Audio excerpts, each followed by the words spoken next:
Para sa mga inaanak. Aba, ito magandang araw, mga susunod na araw para magpunta ho sa mga ninong at ninang, ha?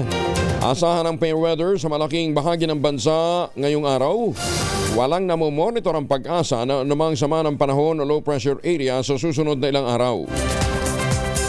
Ayon kay Obet Madrina ng Pag-asa, wala silang nakikita ng anumang weather disturbances na maaaring mabuo bilang storm. Dahil dito sinabi ni Madrina, asahan ang fair weather o magandang lagay ng panahon sa malaking bahagi ng bansa, pero posible pa rin ang thunderstorms mula sa Visayas at Mindanao. Habang light rails naman ang iiral sa ilang bahagi ng Luzon, epekto ng amihan o northeast monsoon. Sa kasalukuyan, tatlong weather system ang nakakaapekto sa Pilipinas. Kabilang dito yung amihan na nasa northern Luzon, shear line na nakakaapekto naman sa central at southern Luzon, at ang easterlies na apektado ang nalalabing bahagi ng bansa. Kasama na natin si Ma'am Chanel Dominguez ng Pag-asa. Ma'am Chanel, good morning. Magandang umaga din po sa inyo, Sir Angel, at magandang umaga din po sa mga taga-subaybay po natin.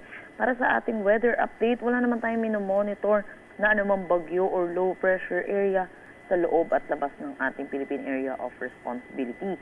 Pero inaasahan natin yung easterlies or yung mainit at malinsangan na hangin na nanggagaling sa dagat Pasipiko ay magdadala ng mga kalat-kalat at pag-ulan dito sa eastern section ng bansa natin, particularly dito sa Bicol Region, Caraga, Davao Region, Northern Samar, Eastern Samar, pati na rin sa may Southern Leyte.